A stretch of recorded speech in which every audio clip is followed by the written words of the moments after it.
Okay, good morning guys.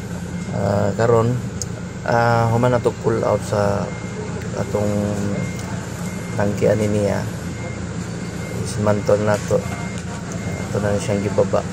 Mao ni siya ang faulty nga makina. Ito ni bilisan og bag-o.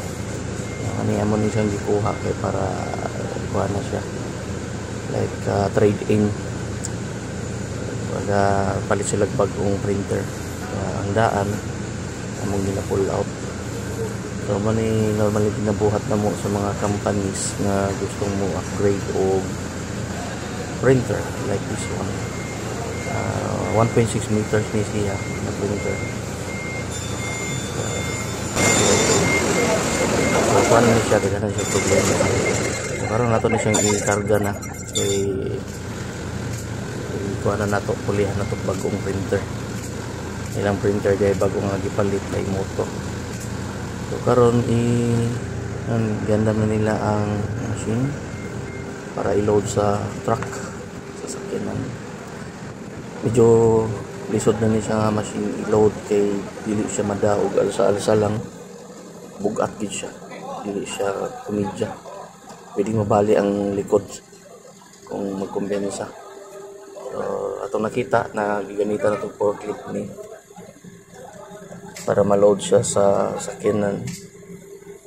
Di lang ta mag-apil-apila ni kay tungod sa kabugat. Gamay kita. Kasi madisgrasya atong likod. So sagdanan na to sila, mga dagko mi silang lawas. Idong paningkamot magmayo aron na kabayad sa sweldo. Nakita na to nga medyo nagsangkiig ang mga tao. Tinudan na bugat gid kay ning machine. Dili siya easy nga i-carry. Paliduhan ako forklift manggigamit to. Manual forklift para lang ma-load sa machine yun. Hapit na hagtok, hapit matagak. Dili siya lisod kayo siya nga i-sakwaton kayo. Piltik yung bugata. Ilan na sila kabuk tao pero nagsangkiig gihapon. Yan, fight. Oops. Konti na lang na. Okay, congrats na patay isod gamay pero pagkagan maatang kung tangking na kung ditanggal kani siya mauni siya na diha ang ink 6 color ink so ubay-ubay pa naging soda na sig mayabo na. Okay, successful loading. So next nang-load ang bagong printer. Mao ni ilang printer nga gipalit sa moto. ExpertJet 1682SR dual head new model. Ayan na si kuya. Yan ang gitarong og load. Amping lang kuya kay medyo mahal-mahal na. Di kay medyo mahal jud kay na. Very good na ni si kuya kay maayo kay mo drive sa iyang forklift. Handle kay niya, kontrolado niya ang iyang forklift. Anas na siya. Ngayon lang kuya. Okay. Mani among usual nga trabaho dito. Load napay mas dako pa ni nga machine nga among mga mabaligya. Lasan may mga 3.2 meters. Printer dito kani. Kuha siya 1.6 meters. Okay, atong sakon. Tanaw na to kung sino tubo sa taas. Kasi nagkagulihan na yung mga unggoy na rin. Yara. Okay. Sa pag-asimbol na ko, wala na to makuha yung video kay medyo busy o dili madala. Kaya ako kameraman. Ato nang i-symbol. Second day.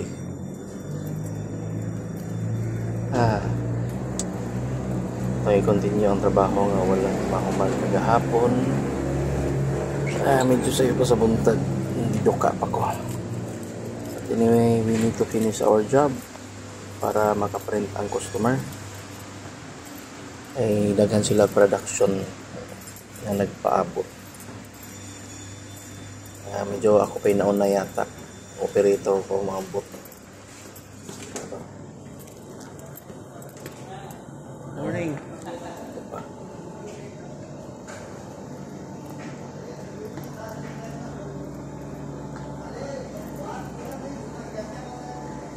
Ano yung printer number 1. Yeah. Mao ni ang ni production na siya atong gipa-print og testing. I-check kung gana ba. Actually, usa lang ka computer atong gigamit kay wala sila available. So ato lang gi-try og install lang usa. Ano yung ikaduha man ni gi-install na to gahapon. Didaga na after calibration. So okay na siya. Ready na siya. This is the first print testing. Okay, nindot na siya kay usa lang ka computer o duha ka printer ang mugana. Actually, it's wako kay bawo nga pwede di na siya. I-try lang sad nako. At least additional knowledge about ani program. Kay normally man gud sa among mga customer duha ka printer, duha ka computer. Karon first time sad na itabo nga usa lang ka computer, duha ka printer nga ipa-print sa ani nga model o sa software.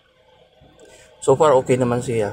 Kinahanglan lang og i-arrange ang ilang network cables para ma-arrange ang wiring para dili hugaw.